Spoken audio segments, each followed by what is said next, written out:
तो सबसे पहले बता देता हूँ कि हमने जो पिछली बार जो डिस्कशन किया था, उसके अंदर काफ़ी अच्छा रिस्पॉन्स रहा। अगर किसी ने कमेंट सेक्शन जाके पढ़े हैं, बहुत से लोगों ने हमें हमारी तारीफ़ करी कि यार हमने बहुत अच्छा काम कर रहे हैं हम लोग, क्योंकि क्लाइमेट चेंज के ऊपर कोई कहीं भी डिस्कशन नहीं हो रहा था। आचार्य प्रशांत जी कर रहे हैं, कुछ लोगों ने बताया और मैंने उनका देखा जाके, और हाँ, लिटरली मैं उनका हर 4 या 5 वीडियो के बाद उनकी डिस्कशन होती है, जो कि अच्छा है, कोई बात नहीं।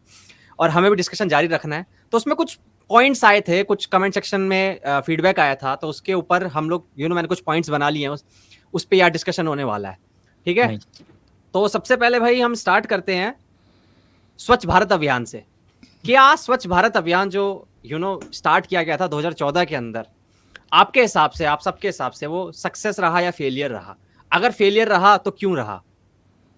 इस पे मैं हाथ एक ऊपर मीम कर देना। बोलना चाहूंगा। एक मीम है इस पे, वो आपने देखा होगा, दारू की बोतल का मीम आता है कि I will not gate political today, और वो स्टार्टिंग पॉलिटिकल कर देता है। तो वो पॉलिटिकल हमने स्टार्ट कर दिया है 2 पैक लगा के, तो अब ये पॉलिटिकल जाएगा। नहीं, एक्चुअली में एक मिनट में पॉलिटिकल इसलिए नहीं है ये, क्योंकि यार ये हम सबका हम इनिशिएटिव था, पूरा एक मिशन था यार, पूरे देश का। एक सबको बोला गया था कि यार सब साफ करेंगे करेंगे, तो गलतियां कहीं तो कहीं रही होगी ना, उसके ऊपर बात करना जरूरी है। पॉलिटिकल कम है ये, सोशल ज्यादा है। हाँ अंकित भैया। मैं तो ये भी कहूँ, मतलब इसी बात को अगर मैं पहले डबल क्लिक करूँ कि होना चाहिए ना, मतलब हाँ, गलती से हमने पॉलिटिकल शब्द पे एक नेगेटिव कॉनोटेशन लगा दिया है, मगर it is the need of the hour. बहुत बहुत ज़रूरी है पॉलिटिकल होना, बातें करना उसके ऊपर। पहला तो पॉइंट ये। दूसरा पॉइंट कि अगर मैं याद करूँ, बहुत अच्छे से मुझे याद आता है कि ऐसा नहीं है कि मुहिमें नहीं हुई है, या दिल्ली के अंदर में अगर अपना पर्सनल एक्सपीरियंस बोलूँ तो घरों के अंदर में अलग अलग रंगों के डस्टबिन नहीं बांटे गए हैं। कि कूड़े कचरे का एक सबसे बड़ा जो पॉइंट रहता है वो हमेशा इट इज़ नॉट अबाउट कि हम कूड़ा बहुत फैला रहे हैं। अगर फैला, मतलब पहली बात तो हमें वो कम करना ही चाहिए, लेकिन जो मुझे नज़र आता है वो है सेग्रीगेशन। मैंने हमेशा जब भी इसके बारे में हल्का सा एक कदम आगे जाने की कोशिश की है, उसमें मुझे हमेशा ये देखने के लिए मिला है कि भाई प्रॉब्लम कूड़ा कचरा इतना नहीं है, जितनी बड़ी प्रॉब्लम उसका सेग्रीगेशन है, जो कि हम नहीं करते हैं। बाहर आप देखेंगे कि बहुत बेहतरीन तरीके से कि ये वाला इस, मतलब हम तो फिर भी 2 पे अटके पड़े हैं कि कि ताकि सिंप्लीफाइड वर्जन रख सकें, गीला कूड़ा सूखा कूड़ा, गीला कूड़ा सूखा कूड़ा। बाहर तो बाकायदगी से आपके बहुत सारे डिफरेंशिएशन, डिफरेंट डिफरेंट डब्बे होते हैं जहाँ पे आपको मेक श्योर करना पड़ता है कि उसको सेग्रीगेट करके कि जो माल रिसाइकल हो सकता है रिसाइकल हो जाए। जिसके कोई तो मैं डॉक्यूमेंट्री देख रहा था जिसके अंदर में कूड़े वाले का इंटरव्यू दिखा रहे थे जो कूड़ा उठाते हैं। उनमें उसने बताया कि देखो सर, ये जो दूध की पॉलीथीन बचती है वो जाती है फलां रुपए की, इतने रुपए की, और एज कम्पेयर टू 10 रुपए। अगर लोग केवल और केवल इसको डिस्कार्ड ठीक तरीके से करने लगे, मतलब कि दूध का पन्नी जो आपने लिया है उसमें दूध पानी से खंगाल करके केवल पन्नी को अगर हम अलग तरीके से रख करके डिस्कार्ड करने लगे, तो वो उस बहुत बहुत बहुत लेवल पर चीजें जो है वो सुधरने की संभावना रहती है। तो सेग्रीगेशन जो है एक पहलू है बहुत सारे पहलुओं में से जो मुझे नजर आता है, जो हम इमीडिएटली सही कर सकते हैं और बहुत बड़ा प्रभाव ओवरऑल उस पर डाल भी सकते हैं। पर मुझे लगता है उसके लिए एजुकेशन की बहुत सख्त ज़रूरत है कि उसको अलग अलग तरीक़ों से उसकी एजुकेशन की जाए, लोगों को बताया जाए कि भाई प्लास्टिक क्यों नहीं डालना है, क्यों आपको गीला कचरा सूखा कचरा अलग अलग करना है, रिसाइकलिंग होती क्या है, इस बारे में थोड़ी अवेयरनेस लोगों में हो। क्योंकि लोगों को नहीं पता कि क्या होती है रिसाइकलिंग। भाई होती भी एक ऐसी चीज़, जो आते हैं हमारे घर पे भाई साहब लेने कूड़ा कचरा, तो वो खुद ही अलग कर लेते हैं उसको। जो डब्बा वब्बा होता है या प्लास्टिक बॉटल होता है वो खुद ही अलग कर लेते हैं, फॉर द सेम रीज़न कि उनको उसका कुछ पैसा मिल जाए अलग से। तो अदरवाइज़ अगर ऐसा कुछ ना हो, अगर कुछ ऐसा ना हो तो वो ही will not bother to do that. तो क्योंकि of course he is not, he might not be educated, let's not judge, but he might not be educated on recycling or everything, the impact of recycling and plastic segregation, या बाकी जो भी बात हमने करी। पर उसका एक और मैं बात बोलना चाहूँगा कि ज़रूर उसका असर पड़ा है। जब से मैं देख रहा हूँ, भारत आए हुए ज़्यादा टाइम नहीं हुआ, बट जब से देख रहा हूँ तब से मुझे उसका फ़र्क दिखने में लग रहा है। पिछले काफ़ी सालों के कंपैरिजन में सड़कों पर कचरा नहीं है और सड़कें भी साफ़ सुथरी हैं। मतलब कंपेयर टू अगर पहले की बात करें तो no guesses there, it is actually working at least in my locality. अब मैं स्टेशंस को लेकर के मतलब वो चेंजेस हैं हम्म जो कि अभी अगर तुमने लल्लन टॉप का इंटरव्यू देखा होगा तो जो क्या उनकी वाइफ हैं, आमिर खान की वाइफ हैं, किरण राव आई गेस, तो वो बोल रही थी कि हमें जगह नहीं मिल रही थी स्टेशंस पे जो जहाँ पर हमें थोड़ी सी फील आ सके पुरानी वाली, क्योंकि वो कंपैरेटिवली साफ मिल रहे थे। तो बोला कि यस इसका देखो आपको आप काट करके लगाएंगे कि आपको तो अब सिर्फ साफ स्टेशन से भी प्रॉब्लम है। लेकिन हाँ, वो जाहिर सी बात है, सफर है वो तो, कहीं लंबा सफर तय करना है, कुछ चीजें हुई हैं। तो मैं कह रहा था कि एक होता है बड़े लेवल पे कोई मुहिम स्टार्ट करना, और आई थिंक उसका डिफरेंशिएशन होता है वो छोटे लेवल पे होता है। एक प्राइम मिनिस्टर ने जो स्टार्ट कर दिया वो एमपी कितना इंप्लीमेंट कर रहा है वो उसके ऊपर है। दिल्ली में ही आप 7 अलग अलग जगह वो डिवाइडेड है, आपको 7 जगह अलग अलग टाइप की सफाई मिलेगी। अब जिस इलाके से मैं आता हूँ मैंने सफाई में कोई डिफरेंस तो देखा नहीं, क्योंकि मेरा इलाका स्टार्टिंग से गंदा रहा, अभी भी गंदा रहा, और वो उसी चीज में रह गया, क्योंकि हमारे लोकल लेवल पे बॉडीज इतनी स्ट्रांग नहीं है। तो लोकल लेवल बॉडीज का एक बहुत बड़ा एमसीडी का, उन चीजों में काफी फर्क होता है कि आपकी एमसीडी लोकल लेवल पे क्या कर रही है। हालांकि कुछ लोग कहते हैं कि प्राइम मिनिस्टर दिखावा काफी करते हैं, साफ सड़क पे दोबारा ही झाड़ू मार देते हैं जो पहले से साफ होती है। पर ठीक है, उसका एक अलग सिंबोलिज्म है कि एक बड़े आदमी ने ये किया और स्टीरियोटाइप्स हटाए। और लोकल लेवल पे आई थिंक थोड़ा काम बाकी है, अभी थोड़ा मेंटालिटी में बाकी है। वो रिस्पॉन्सिबिलिटी वाली बात है ना कि ये हमारी रिस्पॉन्सिबिलिटी है ही नहीं। सबको ये लगता है कि वो किसी और की रिस्पॉन्सिबिलिटी है। लोगों को लगता है सरकार को कि वो एमसीडी की रिस्पॉन्सिबिलिटी, एमसीडी को लगता है कि लोगों की रिस्पॉन्सिबिलिटी है। तो कहीं लोकल लेवल पे मिसिंग है चीजें। बाकी मैंने देखा काफी जगह साफ हुआ है, जैसे इंदौर साफ हुआ है और भी सिटीज हैं तो साफ हुई हैं। हाँ, मैं शायद भूल जाऊंगा इसलिए मैंने हाथ उठाया था कि एक जस्ट टू गिव, जो भी लोग देख रहे हैं उनको एक वो रेफरेंस की, ट्रैशी सिस्टर करके एक, मैं जानता नहीं हूं उन्हें लेकिन मैं उनका काम देखा है, और वो किस तरीके से घर में रह करके किस कूड़े को आप किस तरीके से घर में ही इस्तेमाल कर सकते हैं, किस तरीके से कौन सी चीज़ कहाँ डिस्पोज की जाएगी और कौन सी चीज़ कहाँ उपयोग में लाई जा सकती है रिसाइकल वाले तरीके से। तो मुझे उनका काम बहुत पसंद है, बहुत चीज़ें मतलब फॉलो की जा सकती हैं, और क्योंकि उसमें डायरेक्ट एडवाइस है कि ये वाला जो चीज़, ये चीज़ जो साबुन ऐसे निकाला जा सकता है, या कोई बोतल है उसको इस तरीके से डिस्कार्ड किया जा सकता है, ये जो इलेक्ट्रिकल आइटम है इसको ऐसे डिस्कार्ड किया जा सकता है। उनके बहुत बेहतरीन डायरेक्ट गिव मतलब कि वो हैं पॉइंटर्स के, ये ऐसे डिस्कार्ड करो इसे। अभी ना स्पर्श ने इंदौर का नाम लिया था, जिसको पिछले शायद 6 या 7 साल से लगातार अवार्ड मिल रहा है मोस्ट क्लीनेस्ट सिटी का। तो तुम्हारे हिसाब से वहां पे ऐसा क्या हुआ जो कि पूरे इंडिया में किसी शहर में नहीं हो पाया? पूरे शहर, मतलब इतने शहर हैं, बड़े बड़े शहर हैं, इंदौर से Delhi, Chennai, even south India के जितने लोग जो एजुकेटेड वगैरह हैं वहां पे भी इतने क्लीन सिटी नहीं मिलते जितना इंदौर हो गया। तुम्हें क्या लगता है? अगर आप देखिए, मैं अगर इसको पॉइंट को लेना चाहूँ, बहुत सारे रीजंस हो सकते हैं, मेरे जहन में जो आ रहे हैं वो मैं शेयर कर रहा हूँ। दिल्ली के अंदर में चाणक्यपुरी भी है, और दिल्ली के अंदर में खजूरी, भजनपुरा, यमुना विहार, ऐसी जगह भी हैं। तो दिल्ली के अंदर में ही अगर आपको अलग अलग तरीके की जो प्रायोरिटी स्टेट्स क्या हैं, कि किस जगह को कितनी प्रायोरिटी दी जाएगी, किस जगह को कितनी प्रायोरिटी नहीं दी जाएगी। और जो दूसरे लेवल पर अगर इसी पर्टिकुलर आइडिया को मैं एक्स्ट्रापोलेट करने की कोशिश करूँ कि अगर कोई पर्टिकुलर शहर किसी भी तरीके से टॉप 3 में आ जाता है, तो उसके शायद साइकी या जहन में एक पर्टिकुलर चीज़ आ जाती है कि कॉन्शियंस में एक उस पर्टिकुलर जगह के लोगों की एक चीज़ आ जाती है जो कि वो बरकरार रखना चाहेंगे शायद हमें अभी तक वो देखने को नहीं मिला है, या उस शहर के लोग उस शहर के हैं कि नहीं है। क्योंकि दिल्ली के शहर के लोग या जो भी महानगर के शहर के लोग होते हैं, वो वहाँ पे अगर आप देखेंगे पलायन जो है वो एक बहुत बड़ा फैक्टर होता है कि आई एम नॉट श्योर कि ये मतलब कि सही डायरेक्शन की, मतलब I am merely hypothesising right now कि दिल्ली शहर के अंदर में भी वही आपको देखने को मिलेगा कि जो कई ऐड चले थे, अगर किसी को याद हो तो, कि किस तरीके से एक फैमिली है बाहर घूमने जाती है, खूब कूड़ा करकट फैलाती है, और जब वो घर वापस आते हैं तो उनका घर पूरा गंदा होता है। तो वो फिर एक बैकग्राउंड में आवाज़ आती है कि भाई आपका जो शहर है वो भी आप ही का है, बिल्कुल जिस तरीके से आप अपना घर गंदा नहीं करते हैं वैसे आप अपना शहर क्यों गंदा कर रहे हैं कोई भी चीज़ इधर उधर फेंक करके। तो एक साइकी का हिस्सा बनना उस पर्टिकुलर शहर के लोगों का, ये भी इसका मतलब एक पर्टिकुलर एंगल हो सकता है कि वहां पे ना सुबह से ही 4 या 5 बजे से वो गाड़ियां लाइन में लग जाती हैं, खूब सारी डोर टू डोर कलेक्शन होता है। और जो सही पहली बात बोली थी ना जो अंकित भैया ने कि सेग्रीगेशन बहुत अच्छा होता है, वेस्ट सेग्रीगेशन वहां पे बहुत अच्छा है। वहां के लोगों को एडुकेट कर दिया गया है, ऑलरेडी बता दिया गया है कि भैया कौन सा कूड़ा कहाँ डालना है। और बहुत सारे कूड़े को ना वो अपनी वो किचन गार्डन होते हैं ना घर में छोटे छोटे बना लिए हैं, जहाँ पे वो डिकम्पोज कर देते हैं उसको, वो क्या बनाते थे, वर्मी कंपोस्ट जो भी बोलते हैं, वो खाद वगैरह बना देते हैं, उसका यूज करते हैं वो। दूसरा, म्युनिसिपैलिटी जो है ना बहुत स्ट्रांग है, ये बहुत इंपॉर्टेंट चीज है। म्युनिसिपैलिटी इतनी स्ट्रांग है कि अगर वो देखती है कि भाई इस बंदे ने गंदगी फैलाई है, उसको मतलब पनिशमेंट भी देगी, वो काम भी करेगी उस हिसाब से। तो वहां के लोग जो हैं और म्युनिसिपैलिटी है, दोनों मिलके काम कर रहे हैं, तब जाके वो स्टेटस वो मेंटेन रख पा रहे हैं मोस्ट क्लीनेस्ट सिटी का। और मतलब कि अगर कोई सिटी इतनी ज्यादा गंदी है तो लोगों को लगता है यार कहाँ शुरू करें, कहाँ खत्म करें। और एक बार अगर आपने सही क्लीन कर दिया मेरे ख्याल से, तो शायद लोगों को लगता है यार ठीक है, थोड़ा अब ज्यादा नहीं है करने के लिए। मतलब अगर इंदौर है, थोड़ा सा गंदा भी हुआ, तुरंत नजर आएगा, तुरंत वो वापस से क्लीन करने की संभावना उसकी बनती है कि हाँ हल्का सा नीचे गया, दिखा तुरंत चीजें। मतलब ज्यादा एरर रेट नहीं है चीजों को वापस आने के लिए शायद। हाँ, इस पर एक्चुअली बहुत अच्छी बात थी। मैंने टेडेक्स टॉक देखी थी, जो एक है इंसान जो मास्क पहन के आता है और वो कहता है कि वो शहरों को साफ कर रहा है। तो उसने यही कहा था कि जब मैंने दीवार को साफ करके उसमें अच्छी पेंटिंग्स बना दी, तो दीवार पे लोगों ने थूकना बंद कर दिया। हाँ, तो दीवार जब पता है पहले आपको से ये, गंदी उस पे लोग थूक के जा रहे थे, सुंदर पेंटिंग बना दी तो कोई थूकना नहीं चाहता उस पे। तो हमें ब्यूटी की इसमें वैल्यू है।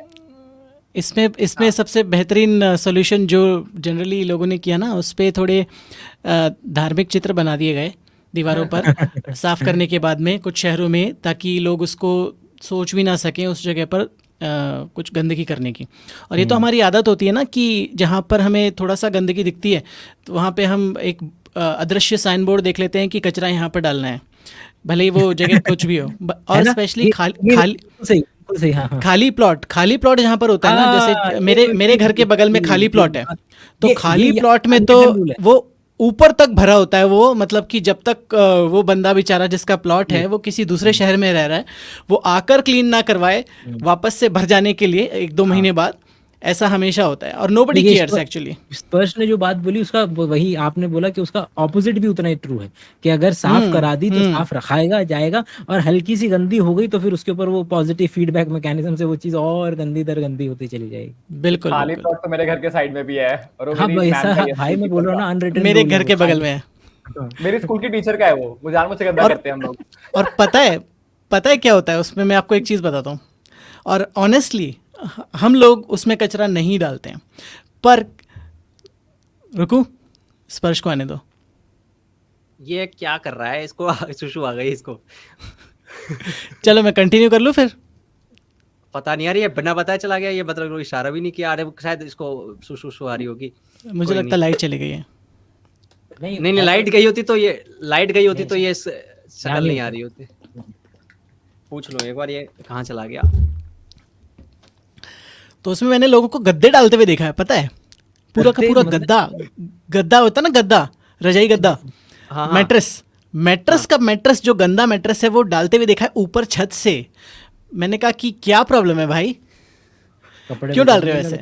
अरे शर्ट चेंज करा था नालायक। क्यों, क्या हो गया भाई? अरे रेड टी शर्ट, मेरा हमेशा रेड टी शर्ट में रहता हूँ मैं, ये तो मेरा निशानी है। यार ये भी चैनल सही कह रहा है, मैं भी ऐसी टी शर्ट में रहता हूँ जब भी पॉडकास्ट करता हूँ मोस्टली। मेरे चैनल की सारी वीडियोस रेड टी शर्ट में होते हैं। हम तो चेंज करते रहते हैं और हम बोलते हैं लेट देम जज। हाँ एक चीज पता है और नोटिस करिए, यहाँ पर मूतना मना है, जहाँ लिखा होता है वहीं लोग मूतते हैं। लिखा और होता है कि वहां पे फाइन लगेगा। मतलब इंडिया पता है क्या है, मेरे मतलब को यहाँ लगता की है पब्लिक को ऑपोजिट है कि जहाँ पर ऑलरेडी मूत रहे होंगे वहां पर रोक के सोचा होगा कि यार कुछ तो असर पड़ेगा, तो वहां पर शायद लगवा देते होंगे, रादर देन मेरे को नहीं भाई, लगता है कि लोग जब लगी होती है ना, सफ़र में जाता है ना इंसान, और हमारे देश में पब्लिक टॉयलेट्स अभी भी नहीं है रास्ते में, बीच बीच में, स्पेशली जो ऐसे रास्ते हैं जिनमें कोई रूरल एरिया आता है, वहाँ पर कोई टॉयलेट नहीं है। तो आप ना चाहते हुए भी, unless you actually keep those, जो शार्क टैंक में आया था एक प्रोडक्ट कि इसको यूज़ कर लेते हैं और वो सॉलिडिफाई हो जाता है, जो पी सेव करके आता है। स्पेशली जो महिलाओं के लिए प्रोडक्ट है वो बहुत बेहतरीन, क्योंकि महिलाओं के लिए तो टॉयलेट्स हैं ही नहीं कहीं पर, और जो भी हैं वो बहुत ही गंदे हैं, उसमें तो आप जा ही नहीं सकते। जस्ट रिकमेंडेशन, क्योंकि ये वाली बात आई थी, तो परफेक्ट डेज करके एक अभी जापानीज मूवी है, उसके अंदर में मतलब प्रोटैगनिस्ट वही हैं जो कि वहाँ के टॉयलेट्स को मेंटेन रखते हैं। और अब देखना मतलब आपका दिमाग ना फट जाए कि यार इतने मतलब 5 स्टार में क्या टॉयलेट्स होंगे जो, और ये केवल मूवी के लिए नहीं किया गया, ये वहाँ के उसका हिस्सा है कि आप वहाँ के लोगों से मतलब जो जानकार हैं मेरे भी, उनसे पता किया है भाई साहब, मतलब आप यकीन माने कि 5 स्टार के में क्या होंगे जितने वहाँ के पब्लिक टॉयलेट्स जितने बेहतरीन होते हैं। कभी आपने बस स्टैंड्स वगैरह पे सुसु किया है? बस स्टैंड्स वगैरह जो इंडिया के होते हैं मोस्टली, वो कैसे होते हैं? अगर आप लोगों ने ट्रैवल किया है, वो इतने गंदे किया है, होते हैं, किया है। इतनी बदबू हाँ। आ रही होती है उनमें, कोई और क्लीन जो साफ करने वाला बंदा होगा ना, वो बैठा रहेगा वहां पे, मतलब बाहर मेज लगा के, उसमें 5 रुपए दो, 10 रुपए दो, वो जो भी अपना फीस लेता है, फीस लेने के बावजूद वो साफ नहीं करता उसको। But I would rather have kidney stone and hold it in then go at that place. नहीं मतलब मेरे को नहीं लगता कि मैं इतने हार्श रहूंगा अपने भाई। किडनी स्टोन का पेन बहुत, मेरे को लग रहा है ये स्टेटमेंट आपने इसलिए बोला है कि आपने वो किडनी स्टोन वालों का पेन नहीं देखा भाई, मतलब नहीं, मचल मैंने जाते हैं लोग। देखा है, पर मैं नहीं कर सकता, मैं नहीं कर सकता। एक है ना- जस्ट पर आजकल जो सुलभ शौचालय वाली चीज़ है ना, वो ठीक है, फिर भी बेहतर है। सुलभ शौचालय जो है, सुलभ इंटरनेशनल, उस मामले में वो बेहतर कर रहे हैं काम। ये At least मेट्रोपॉलिटन उसमें- सिटीज में तो हो रहे हैं भैया, ये मेट्रोपॉलिटन सिटीज में है, उसमें बट थोड़ा बात बेहतर ये है। टीयर 2 टीयर 3 की बात हो रही है यहाँ पे मोस्ट ऑफ द टाइम, कि यार वहां पे अगर हम लोग नहीं करेंगे तो फिर क्या, क्योंकि वहां मोस्टली जो लोग हैं वही ज्यादा अनअवेयर हैं इन चीजों को लेकर के, उनको पता ही नहीं है कि एक्चुअली में क्या क्या प्रॉब्लम हो सकती है जब आप क्लीननेस ना रखें। पता है भैया, अंकित भैया ने पढ़ा होगा, बिहेव बुक पढ़ी है ना आपने रॉबर्ट सपोल्स्की की, उसके अंदर एक बात बोली थी कि बस स्टैंड पे ना, अगर आप है ना जैसे जहां खड़े होते हैं वहां पे अगर 2 बड़ी बड़ी आंखें आप लगवा दो, फोटो 2 बड़ी बड़ी आंखें, तो ना बंदे कूड़ा कम फेंकते हैं, ये मतलब देखा गया है। तो ऐसा Yeah. कुछ किया जा सकता है, कोई ऐसा साइकोलॉजिकली कुछ खेल के कि यार क्योंकि एडुकेट करने में तो बहुत टाइम लगने वाला है, 140 करोड़ की जनता है, तो कुछ साइकोलॉजी। तो रवि भैया ने बताया तो भगवान की मूर्तियां जो लगा रखी है लोगों को, इंडिया में तो नंबर 1 पे वही, जिससे तुम डरा सकते हो सबसे ज्यादा। अगर रिलीजन बिल्कुल रिलीजन। वो एक तो ऐड क्या भी था नाम- ना, एक ऐड भी था एशियन पेंट्स का, जिसमें वो हाँ। क्या होता है, वो उस ये पर तो हर कोई पान थूक के जाता है और वो उसको क्या? क्या करता है, तिरंगे में पेंट कर देता है। तिरंगे में पेंट कर दिया दीवार को, तो कोई इस पे सवाल ही नहीं उठता कि वो उसको कुछ कर सके गंदा।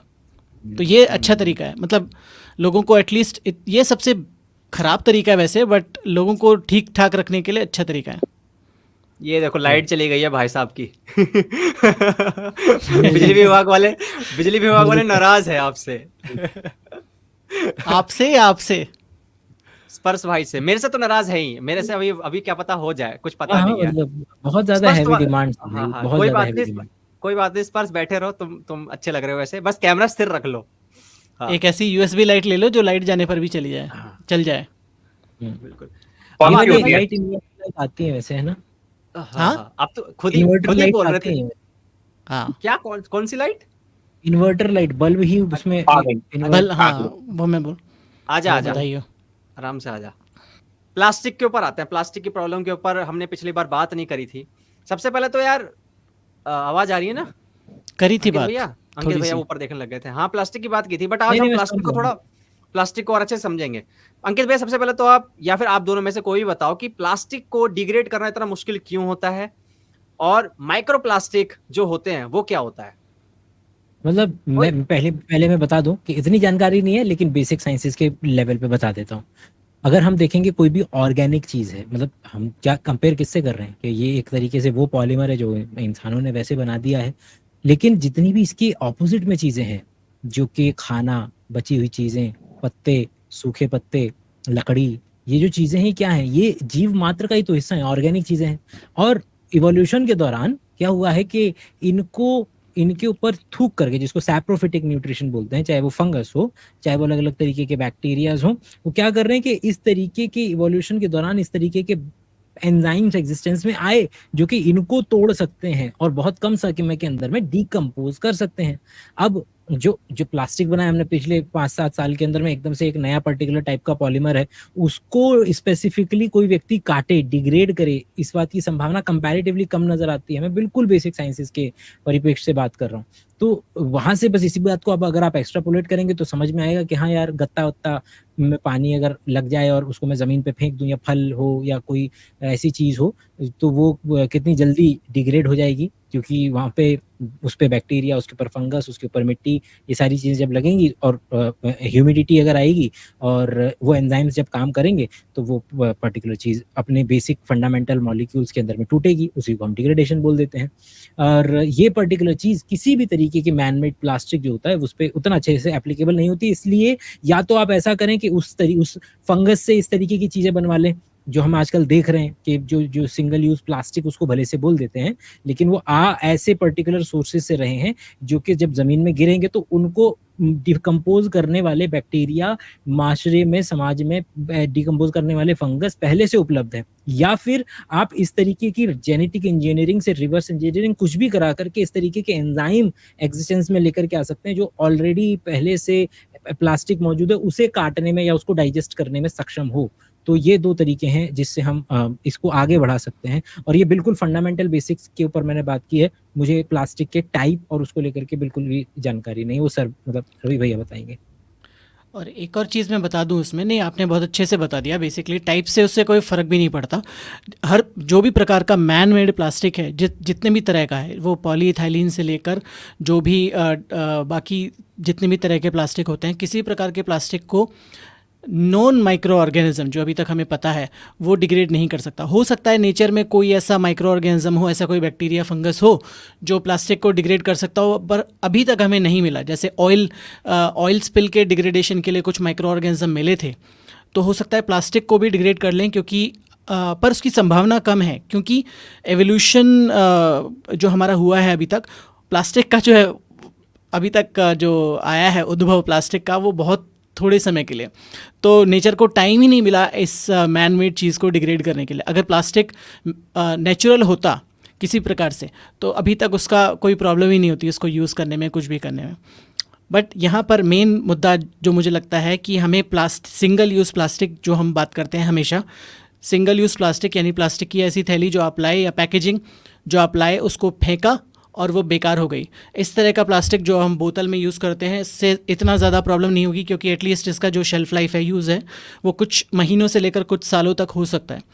तो सिंगल यूज़ प्लास्टिक जो है, अगर उसको हम किसी भी प्रकार से रिप्लेस कर सकें बायो प्लास्टिक से, जैसे जो लास्ट टाइम हमने बात की थी PLA, पॉलीलैक्टिक एसिड, यानी लैक्टिक एसिड के रिपीटिंग मॉलिक्यूल्स, या पॉलीहाइड्रोक्सी एल्केनोएट, यानी कि एल्केन, किसी प्रकार के एल्केन जो एल्केन होते हैं जैसे ब्यूटायरेट, तो उसके रिपीटिंग मॉलिक्यूल्स, तो PHB जिसको बोला जाता है, जो एक बैक्टीरिया ही अपने अंदर बना लेगा अगर उसको आप लो ग्रेड शुगर खिलाएंगे। लो ग्रेड मतलब जो सस्ती से सस्ती शुगर आपको मिल जाएगी, उसको खिलाएंगे तो वो PHB बनाएगा और उसको अपने बाहर पटक देगा अपनी बॉडी से। उसको कलेक्ट कर लीजिए और उसकी शीट्स बनाकर यूज़ कर लीजिए। तो वो सबसे बेहतरीन तरह का प्लास्टिक है, जो कि आई थिंक ज़ोमेटो और स्विगी और ये सब जो हैं डिलीवरी कंपनीज़ या अमेज़ॉन उसको यूज़ करने लगी हैं अपनी पैकेजिंग में, या फिर उसके ब्लेंड, ताकि एटलीस्ट वो उसका जो जब थ्रो किया जाए उसको एटलीस्ट 70-80% जो है वो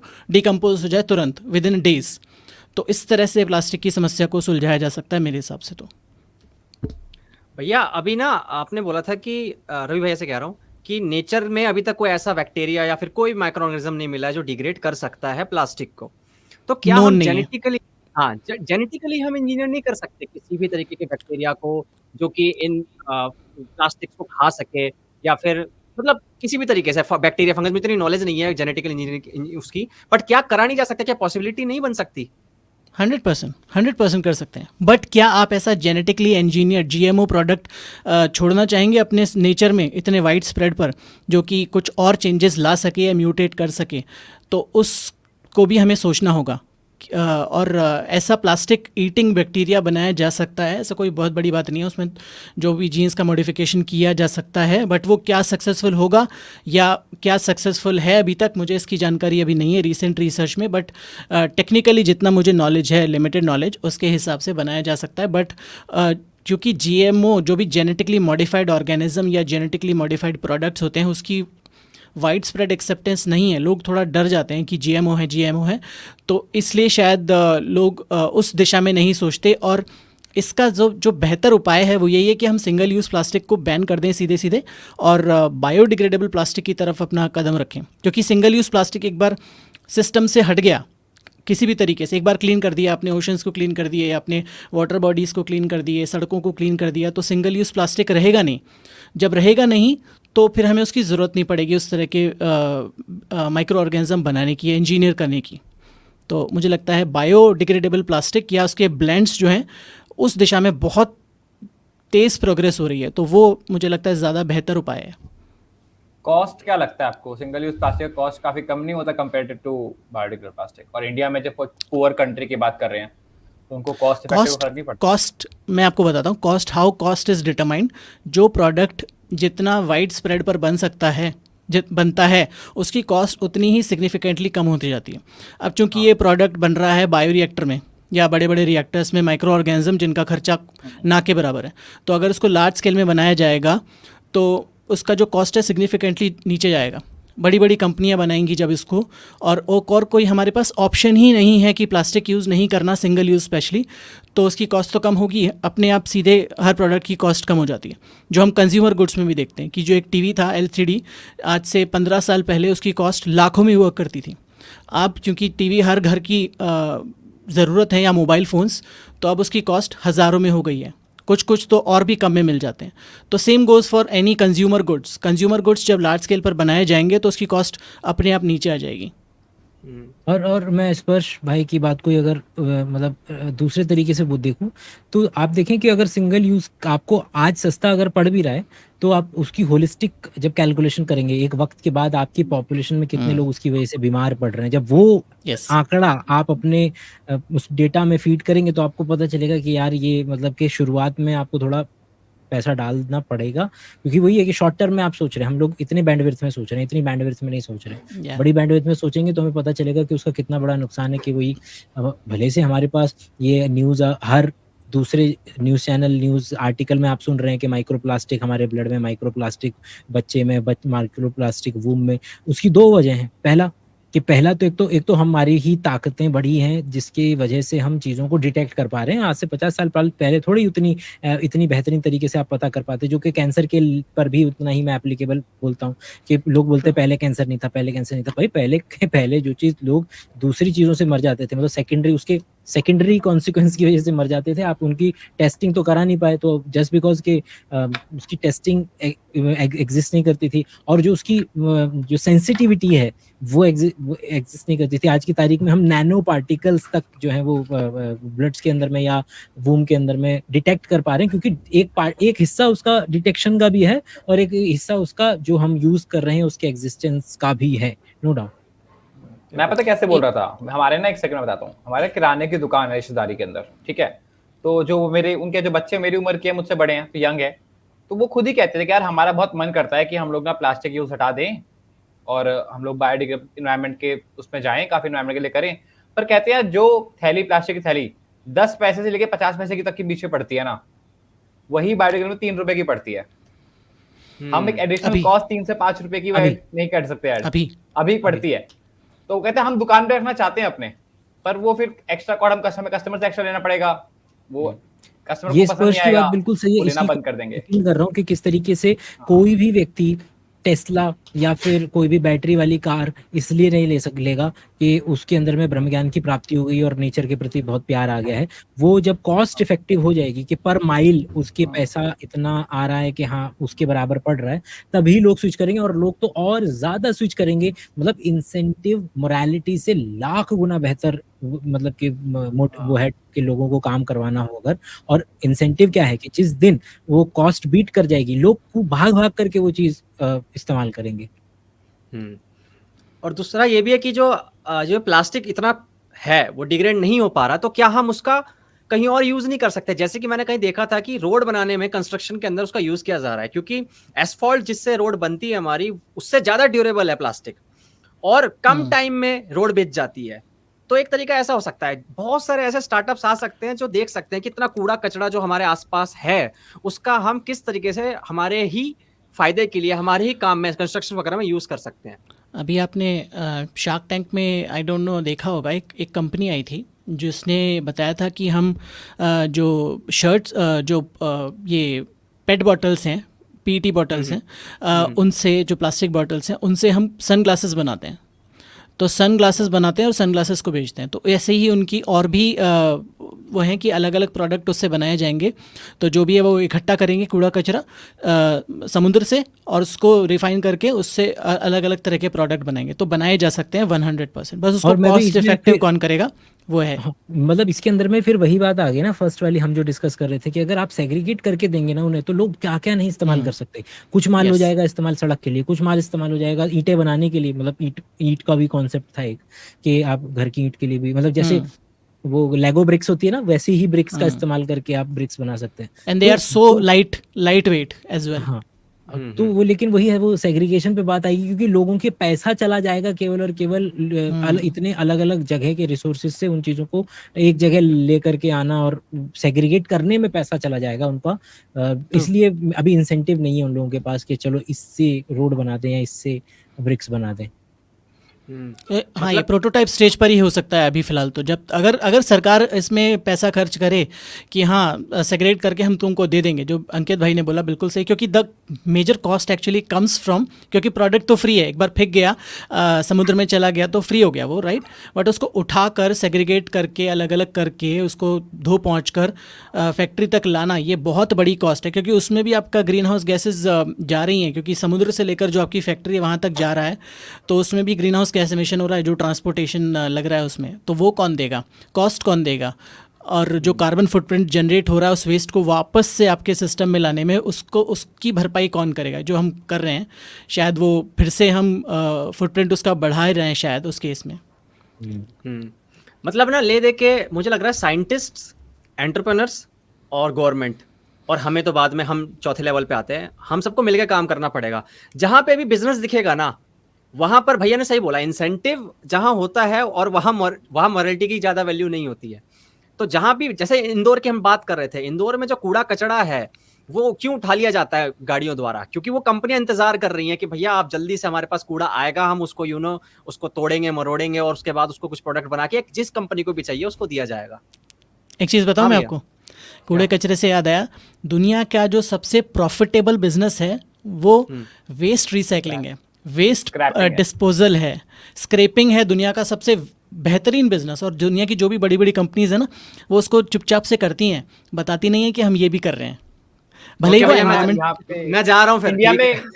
इंडिया में कबाड़ी वाले को लेकर काफी ऐसा होता है ना कि कबाड़ी का काम करता है कबाड़ी वाला, पर कबाड़ी वाले लाखों करोड़ रुपए कमाते हैं। मैंने बहुत कबाड़ी वाले देखे हैं जो कोठियां बना के बैठे हैं यहीं पे। और मैं तो बड़ी बड़ी कंपनीज की बात कर रहा हूँ, जो billions of multi billion dollar companies हैं जो इसमें लगी हुई है, और हमको पता भी नहीं है कि वो करती भी हैं क्या ये काम। तो it's a most profitable business in the whole world.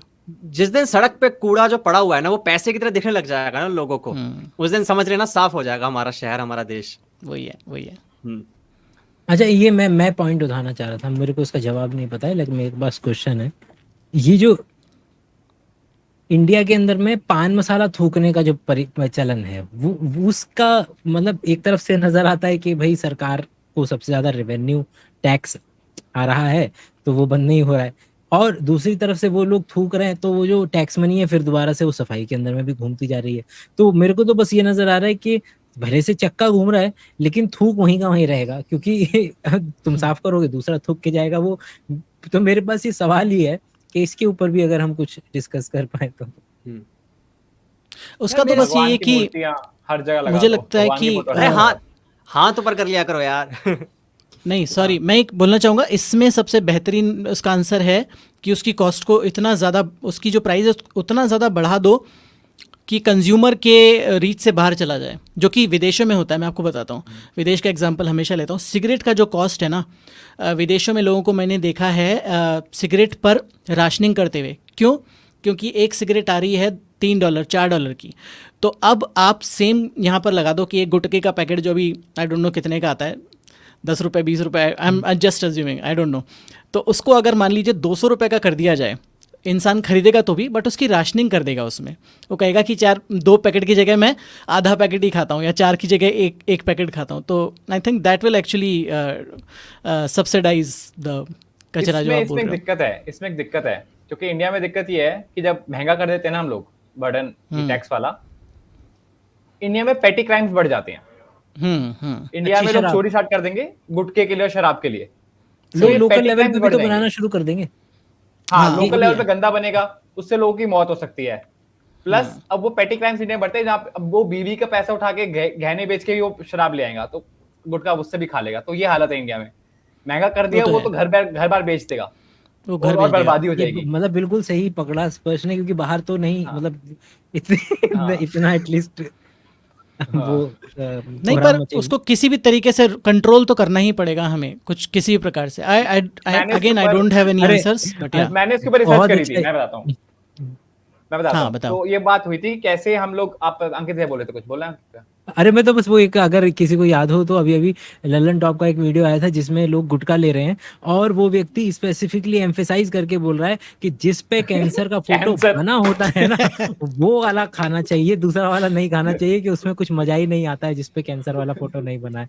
तो वो मतलब मैं टबैको वो फ्री आता एकदम है। से याद आया मुझे फेटिश कि है। नहीं कि हाँ। उसमें आपको तगड़ा बताता होता हूँ। है, मतलब कि इट विल गिव यू हाँ। रश उसमें जो भी पोटेंसी। देता है वो। हाँ, मतलब इसके टबैको आसपास ज्यादा की होता है ना, उसमें टबैको नहीं होता। हाँ, एक ख्याल आया है याद मुझे, वो बस शेयर कर दूं कि चूना देखा है ना, चूना याद है कि मूवी हाँ। में ऐसे सीन पड़ता है कि ऐसे उसने एमएलए ने पान खाया और पान वाले को थप्पड़ मारा, कुछ सारा पूरा चूना डाल दिए हो और मुंह मुंह काट काट दिया सारा। चूने हाँ। का काम ही होता है वो जो स्क्रैप ऑफ करना, आपकी ऊपर की जो सेल लाइनिंग होती है उसको थोड़ा सा काटना, जिसकी वजह से जो जो निकोटीन है तंबाकू के अंदर में उसका एब्जॉर्प्शन इतने बुरे तरीके से आपका आता है, तो जो और लेकिन क्योंकि आपने उसको काट दिया है, अब जो उसके अंदर में सेकेंडरी मेटाबोलाइट्स के जो सो कॉल्ड कार्सिनोजन भी जो एग्जिस्ट करते हैं वो भी आप तक और अच्छे तरीके से पहुंच पाएंगे, और संभावना कि आप कैंसर की डायरेक्शन में बढ़ जल्दी रहे हैं मरोगे। वो बढ़ती है संभावना कंपैरेटिवली। तो चूना इसलिए पड़ता था मतलब कि ताकि एब्जॉर्प्शन जल्दी हो जाए। अब मैं बताता हूँ। तो ये ड्रग छुड़वाने के जो पूरा मुहिम था, तो war against drug is a big failure, is a big failure. जहां भी ड्रग बैन करने की कोशिश करी कुछ नहीं होता, जहां टैक्स बढ़ाया रेट बढ़ाया कुछ नहीं हुआ, बिग फेलियर रहा। द ओनली सॉल्यूशन जो डेवलप्ड कंट्रीज ने वर्क किया वो है कंट्रोल ड्रग्स दे पाना लोगों को, सेंटर्स बना पाना जहां पे लोग कंट्रोल करके ड्रग्स कर पाए और उनको थेरेपी के जरिए उन ड्रग्स छुड़वा पाए। बस एक अच्छा साइकोलॉजिकल बिहेवियर करना, अच्छा एनवायरनमेंट बनाना देश में, और जहाँ पे उनको सेंटर्स बनाए जहाँ पे लोग आके अपने ड्रग्स खुद से छोड़ना चाहें और उनको अच्छी एक एनवायरनमेंट मिले। और बस यही एक अच्छा तरीका था कि जहाँ पे आप इंसान को और बेटर चीज दे सकते हो, देने के लिए पर्पस दे सकते हो लाइफ का, मतलब जॉब वगैरह देना वो तो है ही। जहाँ बेरोजगारी है वहां पे तो नशे होंगे ही, पॉवर्टी है उसके अंदर, तो वो तो है क्या कि जॉब देना, पॉवर्टी करना, और वो उसके अलावा बस ये था कि ऐसे उनको साइकोलॉजिकली अच्छा फील कराना कहीं ना कहीं, जिससे वो कम कर सके। ये जो माइक्रो सेंटर्स आप बता रहे हो ना, ये माइक्रो सेंटर्स ऐसे तो बनेंगे नहीं, हमारे देश में आबादी इतनी है, पर ये जो माइक्रो सेंटर्स इस फॉर्म में उनका घर हो सकता है कि बीवी बोलेगी कि भाई ये दवाई खा ले वरना कुछ नहीं होगा समझ रहे हो आपको, कि या तो चुपके से दवाई मिला दी जाती है। ऐसा बहुत देखा है मैंने कि चुपके से दवाई मिला दी जाती है उनके खाने में, शराब छुड़ाने के लिए, सिगरेट छुड़ाने के लिए चुपके से दवाई मिला दी जाती है। तो अपने आप ही या तो सोता रहता है पूरा दिन बंदा, या फिर वो छोड़ देता है एडिक्शन को। तो और उससे उनको ये फ़ायदा होता है कि उन जो शराबी या ऐसे नशेड़ी आदमी होता है ना, वो अपने परिवार को पे फ्रस्ट्रेशन निकालता है, उनको मारता पीटता है। तो वो अपने प्रोटेक्शन के लिए करते हैं कि सोता रहेगा निकम्मा आदमी तो कम से कम घर पे तो कम मारपीट करेगा। तो ये भी उसका एक पॉजिटिव इफ़ेक्ट है। बट हाँ, हम आगे निकल गए इस डायरेक्शन में, आगे नहीं कोई बढ़ते नहीं हैं। नहीं यार, यूथ ही सुन रहा है तो यूथ को सुधारना भी बहुत जरूरी मुझे है। ऐसे से एक और अच्छी बात याद आई, तुमने बात करी कि नहीं कि मुझे पता नहीं, कि वर्ल्ड का सबसे बड़ा जो पोल्यूटेंट है, सबसे ज्यादा जो कूड़ा की चीज से फैलता है वो है cigarette butts. Highest number of quantity और वॉल्यूम वाइज भी सिगरेट बट्स हैं। सबसे बड़ा पोल्यूटेंट वर्ल्ड का सिगरेट बट्स का। बीचेस पे भी हाईएस्ट नंबर ऑफ चीज आपको मिलेगी, वो मिलेगी सिगरेट बट्स। और सिगरेट बट्स एक बहुत बड़ी प्रॉब्लम है। आई एम आस्किंग क्योंकि यू, छोटे-छोटे मतलब buds मैं हैं। केवल पूछ रहा हूँ हाँ। कि वो तो isn't it paper and cotton only? वही मैं तो बोलने वाला था। हाँ, पर वो तो है बायोडिग्रेडेबल है ना वो तो। बायोडिग्रेडेबल है, पर पता नहीं क्यों मैंने एक वीडियो देखी थी उसके ऊपर, मुझे याद आ रहा है किसकी, वो पूरा सिगरेट बट्स के ऊपर था पूरा, कि सिगरेट बट्स सबसे बड़ा वो क्यों है, सबसे बड़ा पोल्यूटेंट क्यों है वर्ल्ड का गार्बेज पता में। है उसका सबसे बड़ा एक रीज़न जो मैं समझ पा रहा हूँ बाहर के देशों में, तो कि भाई उससे जैसे किसी ने बिना बुझाए पटक दिया और चली गई किसी जगह पे तो आग लग जाएगी। आग लग जाएगी तो लार्ज स्केल पर पॉल्यूशन हो जाएगा। तो शायद I am just throwing away ideas, शायद उस वजह से हो, आई डोंट नो। इज ढूंढ इट रहे हैं क्या? इवन पॉल्यूटेंट और was there any other word for it? कि मुझे वो याद मतलब नहीं आ रहा है। हाँ, we can agree on it कि हाँ कि बर्ड्स तो वो ज्यादा होंगे और हैं, बट वो प्रॉब्लम कुछ दे रहे होंगे, हो सकता है कि वो हमसे मिस हो रहा हो, लेकिन is it are we considering it a pollutant और नॉट, वो उस डायरेक्शन में? ठीक है, इट्स ओके। एनीवे मैं मूविंग अभी ऑन। देख कर बता रहा हूँ। मूवी ऑन करो, मैं करता हूँ। आगे मैं बढ़ो। शेयर स्क्रीन नहीं करनी ना? अभी नहीं करनी है, जब मिलेगा बताऊंगा। हाँ मुझे बता देना अभी, ठीक है।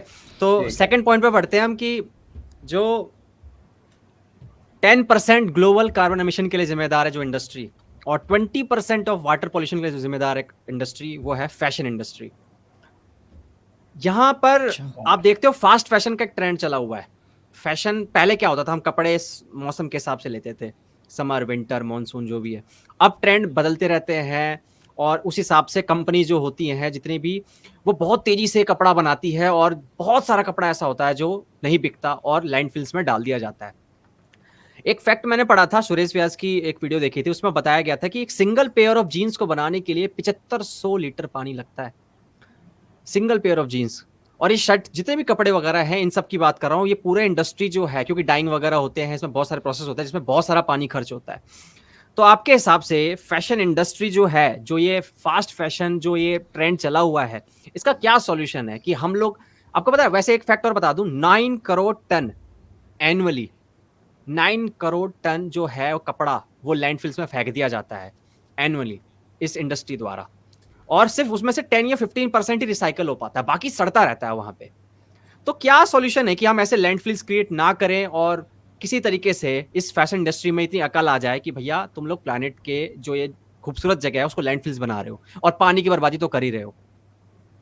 आई एम आस्किंग यू, मतलब कि सब लोगों से, कि जो भी नेचुरल फाइबर्स हैं, मतलब कॉटन हो गया, सिल्क हो गया, या वो चीज़ें जो कि मेरे ख्याल से कंपैरेटिवली ज़्यादा जल्दी डिग्रेड हो सकती हैं एज कम्पेयर टू जो भी फाइबर्स हैं, जो कि कौन कौन से फाइबर होते हैं जो कि नकली वाले हैं वैसे भैया वाले? भैया एक मिनट, Nylon। आपने डिग्रेडेशन की बात करी आपने, वो मैं एक थोड़ी साइड रखता हूँ, आपने कॉटन वर्ड यूज किया, आपको पता है कॉटन को उगाने में कितना पानी खर्च होता है? अच्छा, ये भी मेरा एक सेकंड क्वेश्चन था। व्हेन यू से पानी खर्च होता है, तो इज इट वैनिशिंग? कि जब हम कहते हैं कि पानी खर्च हो रहा है, तो वेयर इज, क्योंकि कहीं चला तो नहीं जाएगा, ज़्यादा ज़्यादा इवेपोरेट हो जाएगा, नहीं तो इसका इस्तेमाल मतलब कि किसी तरीके से किया जा रहा है। तो जब हम कहते हैं कि आई वांट टू नो, मेरे को नहीं पता है, अगर if somebody can tell me, कि जब हम कहते हैं कि इतना और ये स्टेटमेंट धड़ल्ले से इस्तेमाल किया जाता है कि एक जीन्स के लिए इतना पानी लगता है, एक पेड़ के लिए इतना पानी लगता है, एक इसके लिए, तो वो पानी जा कहाँ रहा है? पानी तो मुझे अर्थ पे लगता ही है कि वो जो है ना एनर्जी एक्सपेंडिचर के टर्म्स में बोला जाता है मोस्टली किसी भी प्रोडक्ट को बनाने के लिए, क्योंकि पानी तो कहीं नहीं जा रहा, उड़ उड़ के कहीं से या तो या तो ग्राउंड में जा रहा है, ग्राउंड से वो या तो फिर रन ऑफ हो रहा है तो वो समुद्र में जा रहा है। कहाँ जाएगा पानी अदरवाइज? पानी के जाने के लिए जगह कहाँ है मुझे बताओ, इस प्लेनेट से एस्केप करने के लिए। तो एनर्जी एक्सपेंडिचर के टर्म्स में बोला जाता है हमेशा। मैं आप दोनों के पॉइंट को काउंटर ऐसे करता हूं कि आपने बोला पानी कहाँ जाता है, आप जिस शहर से भी नाम मत लेना, वहां पे सीवेज ट्रीटमेंट प्लांट है? हाँ तीनों के ऑपरेशनल है? हाँ नहीं। है ना? मैं जिस हाँ। शहर में रहता हूँ ना, वहाँ सीवेज ट्रीटमेंट प्लांट मैंने 15 साल से देखा है, ऑपरेशनल नहीं है, ऑपरेशनल नहीं है वहाँ पे।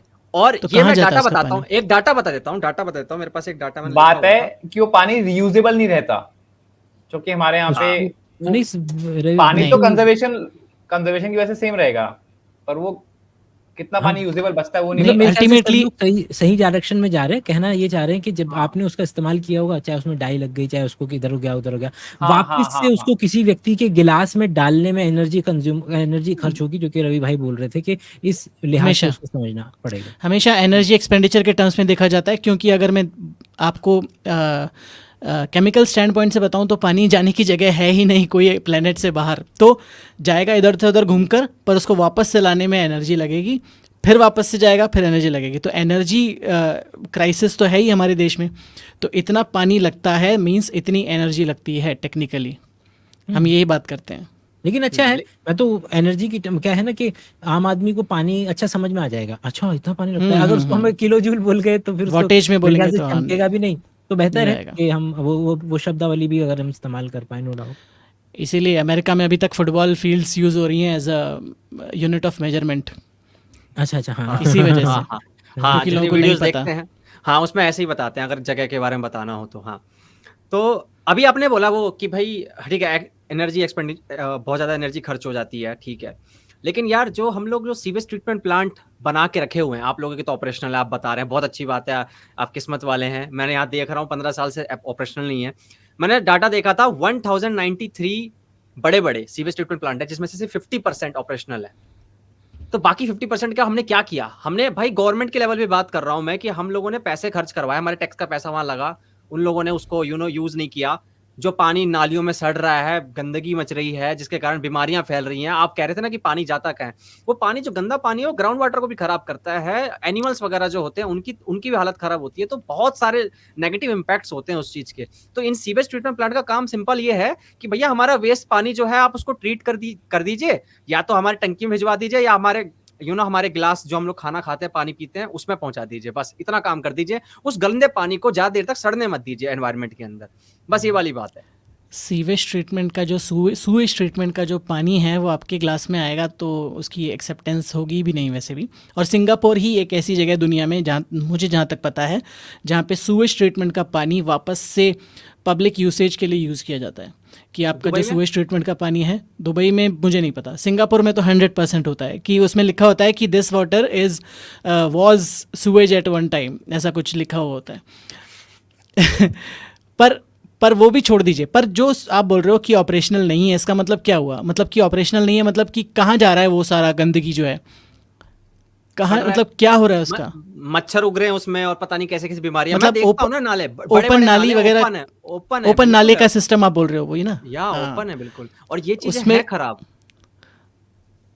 देखो अगेन अंकित भाई बोलेंगे इस बारे में, बट मैं भी शॉर्ट में बता देता हूँ कि जो ऑक्सीडेशन होता है, या अब अगेन बहुत ज़्यादा साइंस अगर इसमें मैं घुसाना नहीं चाह रहा हूँ किसी भी पॉडकास्ट में, बट जो भी आपका वेस्ट डाइजेशन है वो तो होगा ही अल्टीमेटली। ये नेचर का नियम है कि जो गंदगी जाएगी उसको कोई ना कोई बैक्टीरिया या माइक्रो ऑर्गेनिज्म तो उसको यूज़ करेगा ही किसी ना किसी तरीके से, या तो एरोबिक वे में यानी कि खुली नालियों में, या बंद नालियों में यानी कि जहाँ पर नालियाँ बंद हैं तो वहाँ पर भी डाइजेशन हो रहा है, खुली नालियों में भी डाइजेशन हो रहा है। बस आपको कई जगह पर बदबू सूंघनी पड़ रही है, कई जगह पर नहीं, आपको पता ही नहीं चल रहा है क्योंकि बंद नालियाँ हैं। बट अल्टीमेटली वो सारा का सारा अगर ऑर्गेनिक वेस्ट है, जैसा अंकित भाई ने शुरू में बताया था कि ऑर्गेनिक वेस्ट है अगर, तो सारा डिग्रेड हो जाएगा अल्टीमेटली। और उसका जो बाकी का जो बना हुआ हिस्सा है, पानी जो है, अगर वो ऑर्गेनिक है तो वो जो सीप इन होकर ग्राउंड वाटर में चला जाएगा और उसकी जो गंदगी आप बोल रहे हो वो आपको देखने को भी नहीं मिलेगी। क्योंकि नेचर का जो फिल्ट्रेशन सिस्टम होता है, जो कि बहुत जगह पर आज भी यूज़ किया जाता है, जो मल्टी लेवल फिल्ट्रेशन सिस्टम है, तो उसमें अगर घुले हुए न्यूट्रिएंट नहीं है, यानी कि अगर डिज़ोल्व्ड इम्प्योरिटीज़ नहीं है जो कि निकाली नहीं जा सकती, अगर वो अनडिज़ोल्व्ड हैं तो वो अपने आप नॉर्मल से छलनी से, जो धरती की छलनी होती है उससे निकलकर वापस चला जाएगा पानी नीचे, कुछ भी पता भी नहीं चलेगा उसमें। और मैं बस ऐड कर रहा हूँ कि सीवेज ट्रीटमेंट प्लांट्स में कोई जादू की पुड़िया नहीं है। वहाँ लिटरली 2 ही स्टेप्स, मेनली स्टेप्स बहुत सारे होते हैं, 2 मेन स्टेप यही हैं, एरोबिक डाइजेशन और एनारोबिक डाइजेशन, जिसके अंदर में कुछ नहीं किया जाता। डाइजेस्ट करने के बाद वो जो स्लज है वो नीचे बैठ जाता है और जो ऊपर का पानी है उसको आगे भेज दिया जाता है। आखिरी स्टेप ऐसा होता है कि जहाँ पे एनारोबिक बैक्टीरिया रहते हैं उस पानी के अंदर में, और उसको जब आप नदी में छोड़ेंगे तो नदी में पहले ही नदी उथल पुथल कर रही है, उसमें ऑक्सीजन पहले से है, तो उस ऑक्सीजन की वजह से वो एनारोबिक बैक्टीरिया मर जाएगा। तो आपने सब जीरो पे आप खड़े हो गए। तो चाहे वो, मतलब मैं क्या नाम है, क्या बोलूँ, चल बात कर वाले आइडिया से को भी एक कदम आगे बढ़ा सकता हूँ। जैसे अभी सर, मतलब कि अभी रवि भाई वाले आइडिया को मैंने बढ़ाया कि ये वहाँ पर भी सेम चीज़, यहाँ पर भी सेम चीज़, लेकिन जहाँ मोहल्लों में जब पानी खुला मिलता है वहाँ पर इस बात की संभावना भी बढ़ती है कि कोई भी जिस तरीके की जो बीमारियां जो फैलने की जो संभावना होती है, कॉलेरा ये हो गया या फिर इस तरीके की जो बीमारियां जो कि गंदे पानी के जरिए, अमीबियासिस या कॉलेरा, ये इनकी भी कंपैरेटिवली संभावना बढ़ती है। No doubt about it. तो दोनों ही पक्ष एग्जिस्ट करते हैं मेरे हिसाब से, नो डाउट। मुझे एक बात पूछनी है, बायोलॉजिकली एक बात मुझे पूछनी है। जब पानी का मॉलिक्यूल H2O जो है, अगर वो ब्रेक डाउन कर दिया जाए हाइड्रोजन या ऑक्सीजन में, और ऑक्सीजन से रिलीज कर दिया, हाइड्रोजन का कुछ और यूज हो जाए, तो पानी क्या कम नहीं हो रहा वर्ल्ड में? क्योंकि मैं सुना था कि लॉ ऑफ कंजर्वेशन तो है कि पानी सेम रहेगा, पर अगर किसी बायोलॉजिकल प्रोसेस में वो अलग अलग हो रहे हैं, ऑक्सीजन अलग रिलीज हो रही है, तो क्या हमने पानी कम नहीं कर दिया दुनिया से? इससे प्यारा कॉन्सेप्ट बताता हूँ। दुनिया में 99% हाइड्रोजन और हीलियम है पूरी दुनिया में, है ना? ये बात पता है? ये बात मतलब कि ये स्टेटमेंट मालूम है? दुनिया मतलब यूनिवर्स में, यूनिवर्स की बात कर रहे हैं। मैं यूनिवर्स की बात कर रहा हूँ। तो फिर आखिर कैसे अर्थ के एटमॉस्फेयर के अंदर में नाइट्रोजन 80% और ऑक्सीजन जो है वो ऑलमोस्ट 25% है, क्योंकि मजेदार मजेदार। जो अर्थ का ग्रेविटेशनल पुल है वो इतना है ही नहीं कि हाइड्रोजन और हीलियम को रोक सके, इसलिए हमारे मिलियंस ऑफ ईयर्स के दौरान में जो हाइड्रोजन और हीलियम है वो गया उससे, और जो जमीन से वोल्केनो से और अलग अलग तरीके से बहुत छोटा छोटा नाइट्रोजन निकल रहा था, और नाइट्रोजन इनर्ट है, नाइट्रोजन गैस जो है वो इनर्ट है। हम चिप्स के पैकेट में भी नाइट्रोजन भर करके भेजते हैं क्योंकि वो इनर्ट है, कि रिएक्शन नहीं करती है, इसलिए वो एटमॉस्फेयर में घूम रही है बिना किसी से रिएक्ट करे। और इतने मिलियंस ऑफ ईयर्स में धरती पर नाइट्रोजन जो है वो 70% और 80% तकरीबन तक पहुंच गई है, और हाइड्रोजन और हीलियम निकल गए, बाहर निकल गए। तो आपका वाला जो अगर पार्ट बोल भी दूं कि अगर आप उसको तोड़ भी रहे हैं, जो कि हमेशा कई मूवीज में एज अ फन कॉन्सेप्ट भी समझाते हैं कि इतने पानी से जो है अगर मैं रिएक्शन फिजन फ्यूजन अगर खेल लूं तो पूरे के पूरे शहर जो है वो 10-10 साल के लिए जो है वो जलाए जा सकते, मतलब इलेक्ट्रिसिटी सप्लाई की जा सकती है, इतना उसके अंदर में एनर्जी जो है वो निहित है। अगर मास E=mc² से अगर मैं उसका वो मास को एनर्जी में कन्वर्ट अगर करा लूं तो उस थ्योरी के लेवल पर। तो पूछा था क्या ऐसे पानी हम लोग कम नहीं कर सकते, धरती से पानी कम नहीं कर सकते ऐसे? अरे ओशन ही ओशन है यार, उसके लिए एक्सट्रीम एनर्जी लगेगी ना उसमें, जो स्प्लिटिंग रिएक्शन होती है। और कर भी दिया, अगर तुड़वा भी दिया पानी तो इतनी एनर्जी निकलेगी नहीं संभलेगी एक गिलास में भी। तो तुम मतलब कि तुम खुश हो जाओगे कि तुम्हारे घर की एक पानी की टंकी से तुम इतना इतना इतना एनर्जी निकलवा लोगे। और हाइड्रोजन और ऑक्सीजन कितनी निकलेगी भाई, जितना ऊपर थी एक पानी की टंकी उतना ही तो है, उसका दुगना लगा लो। मतलब अगर मॉलिक्यूल के लेवल पर आ रहे हो तो क्या है, वो कुछ भी नहीं है, वो एज वर्ल्ड के लेवल पर वो उसका 0.0000 वाला भी हिस्सा नहीं होगा। और मैं आपको एक और चीज बताता हूँ बिफोर आई फॉरगेट, सॉरी। तो जो चांद पर जो शहर बनेगा ना कल को, वो पॉसिबल ही इस वजह से हो पाया है क्योंकि वहाँ पर आपको फ्रोज़न वाटर मिला है। तो जो फ्रोज़न वाटर है उसको तोड़ कर ही आप वहाँ पर ऑक्सीजन और हाइड्रोजन बना पाओगे। ऑक्सीजन और हाइड्रोजन जो रॉकेट के फ्यूल में ये लगती है या आपके ब्रीदिंग में यूज़ होगी, तो वो वहीं से कॉन्सेप्ट आया। अगर किसी जगह पर फ्रोज़न वाटर होगा तो वहाँ पर सिविलाइजेशन खड़ी हो सकती है, इसी वजह से कि उसको स्प्लिट करके आप बहुत कुछ कर सकते हो, दुनिया बना सकते हो पूरी। ठीक है, मेरा क्वेश्चन है हाँ, हमने बच्चों ने पढ़ा कि प्लांट्स पानी यूज करती हैं अपने लिए, ठीक है, ये पढ़ा, फिर वो ट्रांसपिरेशन भी करते हैं जिससे पानी वापस एनवायरनमेंट में चला जाता है। तो जब जितना पानी वो लेते हैं तो उतना ही वापस छोड़ देते हैं, तो वो यूज क्या कर रहे हैं पानी का? 99.9% नहीं यूज करते हैं, 0.1% करते हैं, that is CO2 = H2 = C6H12O6 + O2। तो ये जो पानी कम हुआ है, वो पानी इस्तेमाल किया गया है। बोला ना 99.9% नहीं इस्तेमाल करेगा वो। पर जो ऑक्सीजन आप यूज कर रहे हो ना, ऑक्सीजन बना रहे हो ना, जो हिल रिएक्शन में ऑक्सीजन बन रही है, अब अगेन बहुत ज्यादा साइंस हो जाएगा, वो पानी से आ रही है। वो एक्चुअल जो चांद वाला जो फिनोमिनन है ना, वो यहाँ पर पेड़ कर रहे हैं। हमने क्या किया ना, हमने H2O की बजाय D2O का इस्तेमाल किया, क्योंकि धरती पर ऑक्सीजन कहाँ थी, वो ऐसे ही आई है, फाइटोप्लैंक्टन से आई है। धीरे धीरे बढ़ कर वो 21% पर स्टेबलाइज हो गया आकर ऑक्सीजन का लेवल। पहले इतना नहीं था, जब धीरे धीरे 18, 16, 18, 20, 21% पर आकर स्टेबलाइज हो गया वो ऑक्सीजन का लेवल। फाइटोप्लैंक्टन से आप कह रहे थे कि पानी कांस्टेंट रहता है हमेशा, पानी का कहीं ना कहीं रास्ता मिल जाएगा, तो हवा में जाएगा, जमीन पे जाएगा, तो कुछ यूज भी तो हो रहा है ना, हम नेचुरल ऑर्गेनिज्म यूज भी तो कर रहे हैं ना सारे ऑर्गेनिज्म। जो मास बैलेंस सेम है, मास बैलेंस की बात कर रहे हैं। दो क्वेश्चन थे मेरे ख्याल से स्पर्श के। पहला आंसर है स्पर्श दोस्त कि प्लांट के अंदर में तुम्हारा क्लोरोप्लास्ट है, क्लोरोप्लास्ट के अंदर में तुम्हारा मेम्ब्रेन है, मेम्ब्रेन के अंदर में तुम्हारा फोटोलाइसिस ऑफ वाटर होता है। ये स्टेप है।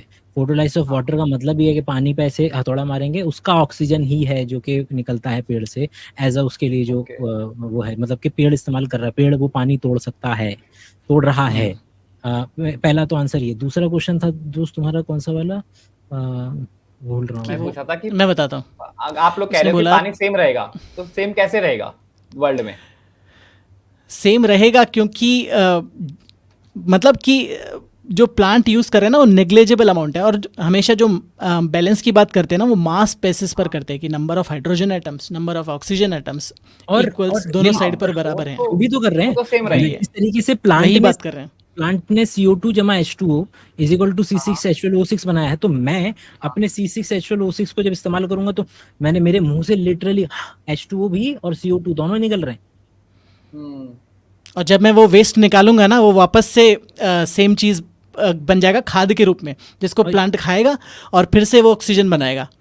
तो साइकिल।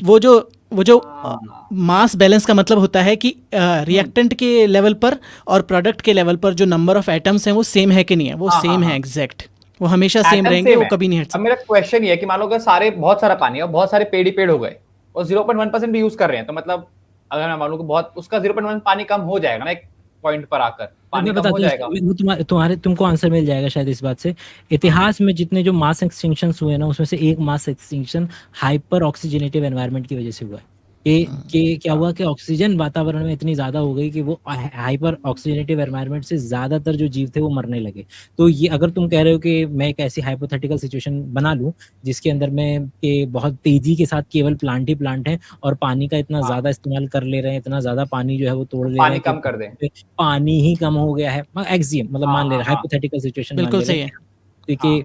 कि इस हाइपोथेटिकल सिचुएशन में मान लो ठीक है, इस हाइपोथेटिकल सिचुएशन में जो पानी कम हुआ है उससे लिटरली O2 का अमाउंट एटमॉस्फेयर में बढ़ेगा और इतना बढ़ेगा कि हम ही मर रहे होंगे। अच्छा। वो जो स्टेबलाइज होने की बात मैंने कही ना, वो स्टेबलाइज होना हमारे लिए अच्छा है कि 20.9 समथिंग % ऑक्सीजन स्टेबलाइज हो गई है।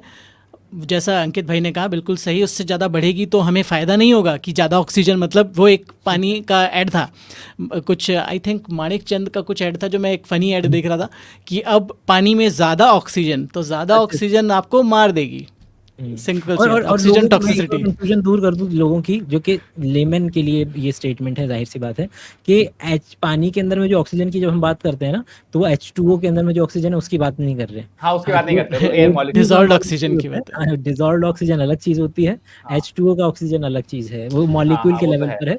और जो O2 है उसके अंदर में डिजॉल्व है, जब आप पानी गर्म करते हैं जो बुलबुले बनते हैं वो उसकी डिजॉल्व्ड गैसेज हैं जो कि उसके अंदर में डिजॉल्व हैं। पता है, ज़्यादा साइंस पढ़ने का सबसे ज़्यादा नुकसान ये है कि आप अज्यूम कर लेते हो कि जो मैं बोल रहा हूँ वो सामने वाला मतलब जो हमारी ऑडियंस है वो समझ रही होगी। वो हम लोग बात यही कर रहे थे कि हम थोड़ा इसको थोड़ा और सिंप्लीफाई कैसे कर सकते हैं किसी मुझे चीज़ को साइंस समझने पसंद के है, लिए। मुझे साइंस बहुत पसंद है, मैं तो पढ़ने में रेडी हूँ। पर जो सुन रहा है हमारे को देख रहा है, जो वो हाँ। क्या उसको भी पसंद है सेम लेवल पर, क्या हम समझा पा रहे हैं उसको? क्योंकि अंकित भाई बहुत अच्छे से काम कर लेते हैं, बट मैं कई बार अज्यूम कर लेता हूँ कि हाँ भाई तुझे इतना तो पता ही होगा, अब इससे आगे सुन, ठीक है ना? इतना तो तो वो मुझे पता मुझे है। शायद समझना होगा, मुझे शायद थोड़ा सीखना होगा और इस बारे में। मेरा भी मतलब मेन पार्ट वही है, साइंस कम्युनिकेशन में कम्युनिकेशन वाला पार्ट ज्यादा इंपॉर्टेंट है, साइंटिस्ट साइंस कर ही रहे हैं। हम एक बार बात कर भी रहे थे कि कितने लोग छूट जाते हैं ज़्यादा, एक बार एंजाइम और ऑक्सीजनेटेड और एनारोबिक बोलने पर कितने % लोग छूटते हैं, उसका एक स्टडी होनी चाहिए।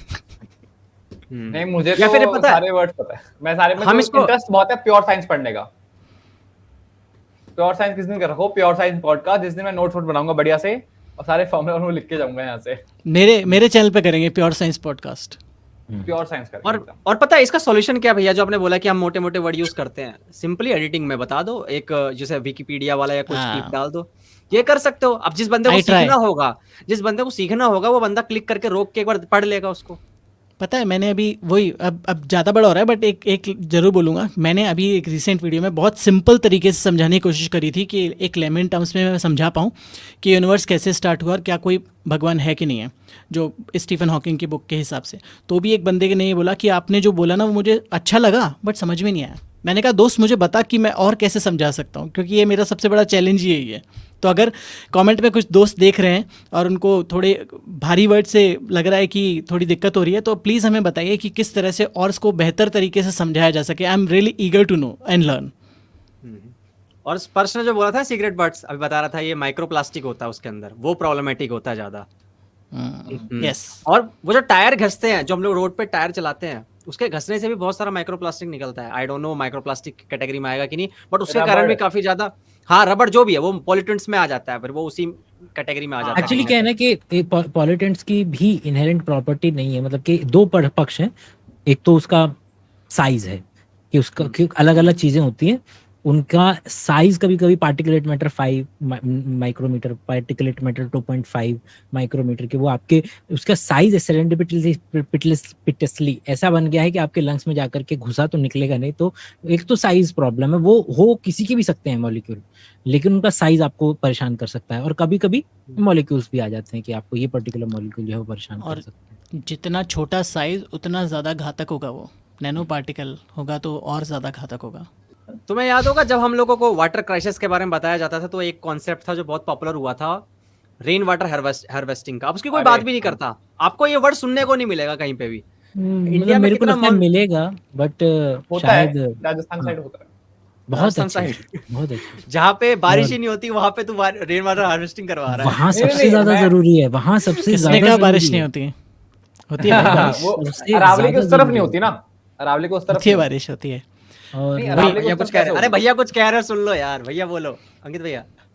नहीं मैं तो बस यही आइडिया पोर्ट्रे कर रहा था कि एक तो होती है कि हमको दिख नहीं रहा ना, हमको नज़रों में नहीं आ रहा है, हम बात कर रहे हैं अच्छी बात है, लेकिन वही है कि ये हमारी इग्नोरेंस दिखा रहा है। ऐसे हैं मतलब कि कई लोग हैं आप जो मुझे पूरी शहर बता दो, आपको शहर बता दो जहाँ पे रेन वाटर हार्वेस्टिंग हो रही हो, चेन्नई और बेंगलुरु के अलावा, वहां तो मुझे पता है वहां हो रहे हैं। क्या ये सरकार की जिम्मेदारी है? रेन वाटर हार्वेस्टिंग कर रहे हैं, वैसे ऐसा नहीं है कि अजमेर सरकार अपने भैया लेवल पे नहीं करती, इंफ्रास्ट्रक्चर तो लेकिन डेवलप करना पड़ता है ना।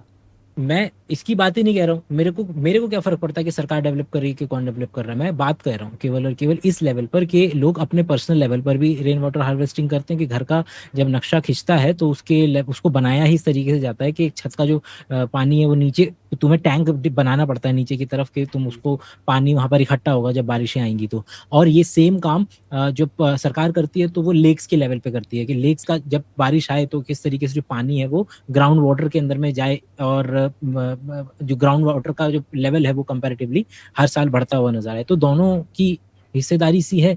हम लोगों में से कितने लोग हैं जो घर के अंदर में, हम लोग पाइप जरूर डाल देते हैं ताकि मेरी छत पे पानी ना भरे, लेकिन उसको पैसा लगेगा ना उसको ड्रिल करवा करके उसके लिए एक खास रास्ता बनवाना कि जमीन में जाए वो सीधे सीधे मेरे कहाँ से, मेरी छत से। मुझे लगता है इसका और भी इजी तरीका है। हमारे सबके घरों में वो होते हैं ना, जो पानी, जो झरने या जो गटर्स बोलते हैं जिसको इंग्लिश में, वो तो होते ही हैं छत पे, नाले जो होते हैं जो जाते हैं नीचे, है ना। तो बस उसी से पाइप जोड़कर आप बड़ा टंकी खरीद लीजिए 100 लीटर वाली, उस टंकी से जोड़ दीजिए सबको। विदेशों में यही होता है कि एक बड़ी टंकी ली मैंने 1000 लीटर की, घर पर लोग करते हैं। बहुत बहुत सस्ता उपाय है। जो आपके वाटर, जो छत से पानी निकाल रहे हैं, जो नालियाँ मतलब जो पानी निकाल रही है नीचे, बस उन नालियों को जोड़ दीजिए उस टंकी से, और जो बस पानी एक छत पर रिकमेंडेशन इकट्ठा है, होगा उसमें आ जाएगा बस। जी। एक रिकमेंडेशन है कि ललन टॉप के अंदर में ना वो लोगों ने, एक बंदा था बहुत अच्छी पढ़ाई की थी, उसका मुद्दा ये था कि वो ऐसा घर बनाएगा जो 100 साल के लिए उसकी कम से कम वैलिडिटी होनी चाहिए।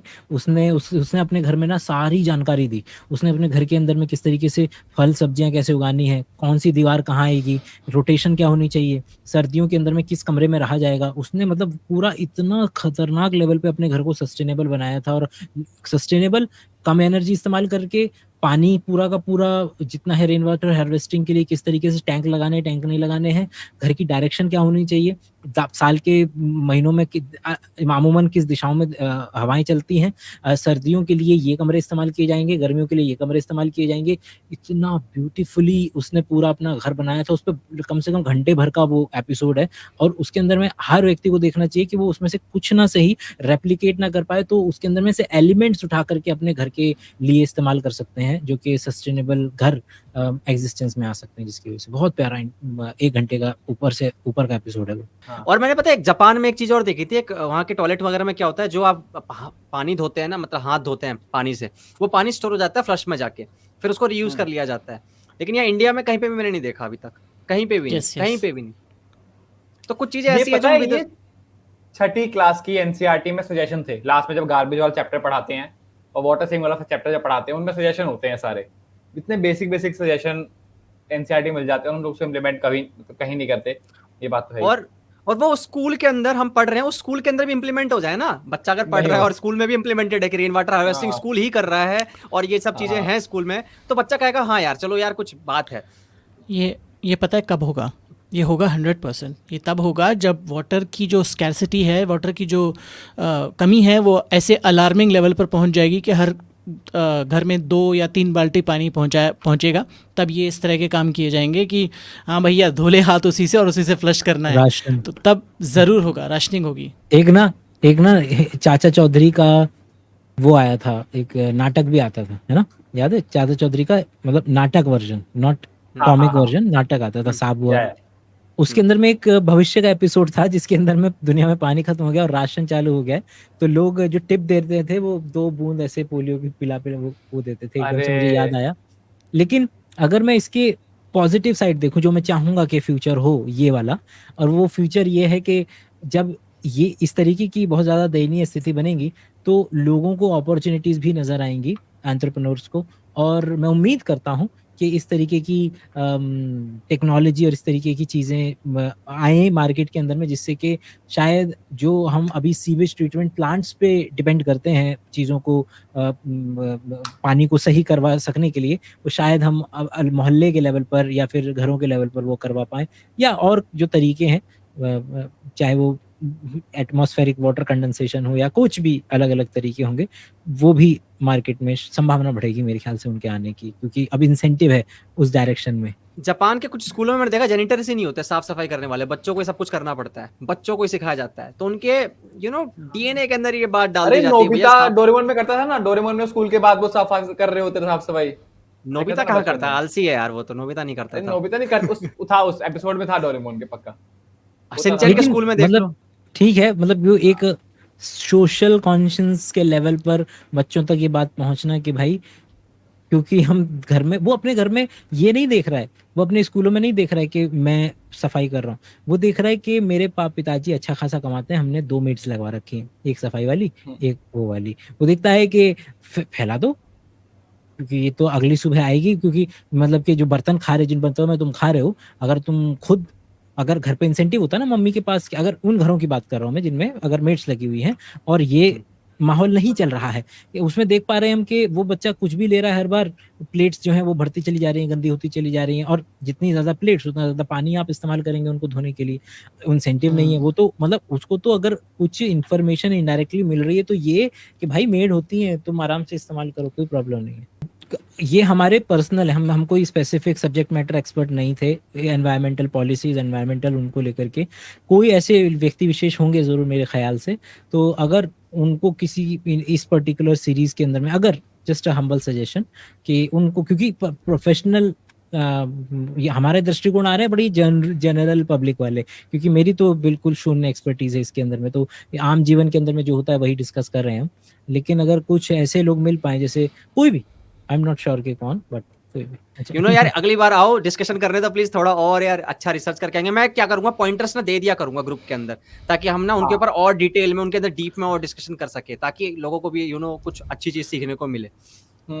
देखो क्या है कि मैं बहुत सारे पॉइंट हैं मेरे पास, ला भी सकता हूँ, बोल भी सकता हूँ, बट हमारे पास टाइम होना चाहिए उनको डिस्कस करने के लिए। मेरे पास हैं बहुत सारे पॉइंट्स, बिल्कुल बिल्कुल। तो नेक्स्ट एपिसोड में ना बहुत सारे जो एनर्जी, रिन्यूएबल एनर्जी वगैरह जो है उसके ऊपर डिस्कस करेंगे डीप के अंदर, कि न्यूक्लियर फ्यूजन के अंदर क्या प्रॉब्लम आ रही है, सोलर पैनल्स को लेकर क्या प्रॉब्लम आ रही है, विंड एनर्जी में क्या दिक्कत है, या फिर कैसे किया जा सकता है। तो हम रिन्यूएबल सोर्सेज के ऊपर ना बहुत डिस्कशन करना पड़ेगा। बिल्स भी हैं इसके ऊपर, काफी सारी चीजें लॉज बनाए हैं, पर उसका क्या इम्प्लीमेंटेशन है क्या नहीं है, और क्या फायदे नुकसान है इनके। और एटॉमिक एनर्जी बढ़ रही है, काफी लोग जा रहे हैं एटॉमिक एनर्जी की तरफ, और एटॉमिक वेस्ट और उसका भी एक खतरा सा दिखाते हैं लोग कि एटॉमिक वेस्ट से खतरा हो जाएगा, वो क्या बोलते हैं उसे, रेडिएशन निकलेगी या कुछ भी ऐसा। तो ये एक टॉपिक है काफी अच्छा। मुझे आप लोग इसमें जाना चाहिए, आप लोगों ने दोनों बायोटेक्नोलॉजी, दोनों बायोलॉजी के ही वो हो आप दोनों, है ना। बायोटेक्नोलॉजी, अरे मैं तो परेशान हो गया। मेरा बायोमेडिकल है और फिर उसके बाद बेसिक बायोलॉजी। मेरा पता नहीं क्या है यार, मैं भूल गया हूँ सब कुछ। आर्ट्स। अब बस मैं वीडियो बना रहा हूँ, भूल गया हूँ सब कुछ। जैसे जैसे अंकित भाई बोलते रहते हैं ना, मुझे याद आता रहता है, हाँ ये भी पढ़ा था कहीं पे। पढ़ना पड़ेगा थोड़ा मुझे और। पर हाँ, जितना भी किसी चीज़ में कुछ देना है तो opinion 100% I can give my opinions, और स्पेशली रिन्यूएबल एनर्जी, क्योंकि बायो एनर्जी पर मेरा PhD है। तो बायो एनर्जी पर आके अगर कोई इंटरनल एक्सपर्ट नहीं कहेंगे, एक्सपर्ट तो मैं किसी भी एंगल से नहीं हूँ, बट हाँ कुछ दे सकता हूँ अपने 2 सेंट्स, स्पेशली बायो एनर्जी के केस में। तो बिल्कुल। और टेक्नोलॉजी के ऊपर बात करें, किस तरीके से जो टेक्नोलॉजीज वगैरह हैं वो हेल्प कर सकती है टैकल कर रहे हैं बहुत सारी प्रॉब्लम्स को। क्योंकि मैं पढ़ रहा हूँ कि माइक्रोप्लास्टिक की जो हम प्रॉब्लम की बात कर रहे थे, क्या ऐसे डिवाइसेस बनाए जा सकते हैं जो समुद्र में छोड़ दिया जाए और जिनसे माइक्रोप्लास्टिक आके चिपक जाए और फिर उसको रिमूव कर दिया जाए। ठीक है, सैटेलाइट की मदद से किस तरीके से हम पैचेस का अंदाजा, वैसे नासा ऑलरेडी कर रहा है, जो जितने भी ओशन में गार्बेज पैचेस बन जाते हैं उनको डिटेक्ट करता है, फिर वहाँ पे बंदे भेज दिए जाते हैं और वहाँ से कचरा निकाल दिया जाता पता है। है तो पता है अगर कोई सॉल्यूशन जो है ना, ये जितने भी जितना कम हाईटेक कोई सॉल्यूशन होगा ना, जितना सिंपल कोई सॉल्यूशन होगा ना, उतना ज़्यादा संभावना होगी उस सॉल्यूशन के ग्रास रूट लेवल तक पहुंचने की। हम बड़ी बड़ी रोबोटिक और वो सब बातें तो कर लेते हैं, बट क्या वो हमारे 90 से 95% आबादी तक पहुंचेगा? कभी नहीं पहुंचेगा। तो हमें जब सिंपल से सिंपल, जैसे एक अगेन शार्क टैंक में एक प्रोडक्ट आया था, जो एक गमला सा था उनके पास, जो आई थिंक कुछ रिन्यूएबल जो कचरे को डाइजेस्ट कर सकता है, इस तरह का एक पॉट था। तो उस तरह की टेक्नोलॉजी होनी चाहिए कि गमला खरीद के लाऊं 50 रुपए का, उसमें डाल दूं कचरा, उससे कुछ मेरा मैन्योर बन जाए, उस मैन्योर को मैं अपने गार्डन वेस्ट में डाल दूं। सिंपल टेक्नोलॉजी में जितना सिंपल जाएंगे ना, उतना ज़्यादा फ़ायदा हमें ग्रास रूट लेवल पर पहुंचेगा। जितना हाईटेक होगा, कॉस्टली होगा, कोई नहीं खरीदेगा, फेल हो जाएगी टेक्नोलॉजी। इसलिए गांधी जी का चरखा बहुत चला, गांधी जी का चरखा बहुत काम आया लोगों के उस टाइम पे अपने कपड़े बनाने में। गांधी जी का चरखा बड़ा उस टाइम अपने कपड़े बनाने में काम आया, तो अभी भी हमें वही करना पड़ेगा। हम बहुत फास्ट फैशन करने में चक्करों में रह गए हैं वापस। पर भैया पता है क्या, जो वक्त के साथ ही सिंप्लीफाई चीजें होंगी ना। हम लोग टेलीफोन यूज करते थे, आज देखो स्मार्टफोन है हमारे पास, तो वक्त तो देना पड़ेगा। टेक्नोलॉजी आएगी, धीरे धीरे सिंप्लीफाई होगी।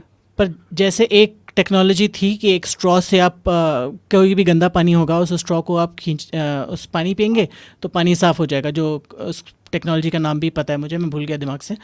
उतनी सिंपल, उसमें मल्टी स्टेज प्रोसेस जो मैंने बताया था कि धरती का जो लेयर होती है उसमें जो होता है वही है। चारकोल तो 100% हो गई। तो इस तरह की टेक्नोलॉजी बनानी पड़ेगी कि कोई किसी गांव में जो गंदा पानी अगर पी नहीं सकता, तो वो स्ट्रॉस को फ्री में दे दी जाए, केले 20 स्ट्रॉ पकड़, महीने की पानी पी लेना, साफ, बीमार मत पड़ना।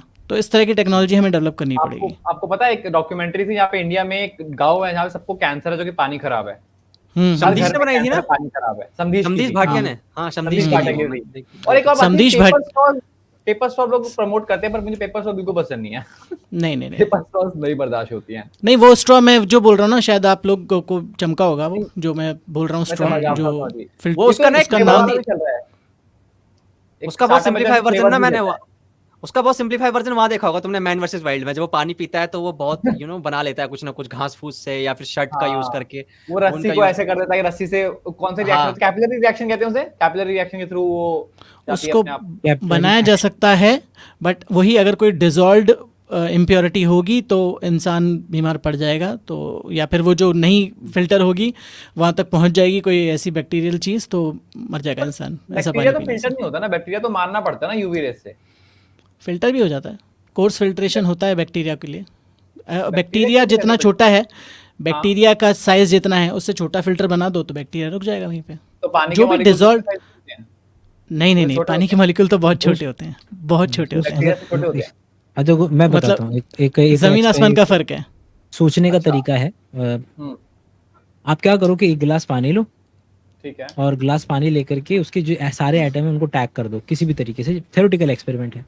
और इस एक गिलास पानी को मात्र समुद्र में डाल दो, और पूरे समुद्र को एक होमोजेनाइज सॉल्यूशन बना दो। ठीक है। तुम अब किसी भी देश में बैठ करके अगर तुम पानी उठाओगे तो उसमें टैग्ड मॉलिक्यूल होंगे।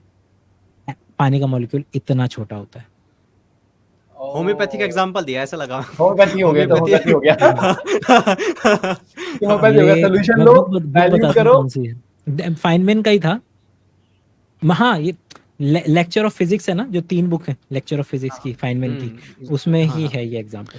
6 जंप्स लेने पड़ेंगे हमको साइज कंपैरिजन करने के लिए। जो 3 जंप्स की बात करी ना, तो 6 जंप्स लेने पड़ेंगे साइज कंपैरिजन के लिए, नैनोमीटर के स्केल पर। यूज करते हैं फिल्टर्स में, खाली फिल्टर से सब कुछ पॉसिबल है। तो यूवी रेस नहीं, वायरस नहीं हो पाएगा, क्लॉग हो जाता है ना, वायरस नहीं हो पाएगा। फिल्टर इसलिए इतना इफेक्टिव नहीं है क्योंकि फिल्टर बहुत जल्दी क्लॉग हो जाएगा अगर पानी में इस तरह के जो सस्पेंडेड सॉलिड्स होंगे, तो फिल्टर 1-2 बार में ही क्लॉग हो जाएगा, फिर आपका यूज नहीं आ पाएगा फिल्टर, या मल्टीपल टाइम चेंज करना पड़ेगा। बैक्टीरिया से भी बैक्टीरिया से भी क्लॉग हो जाएगा।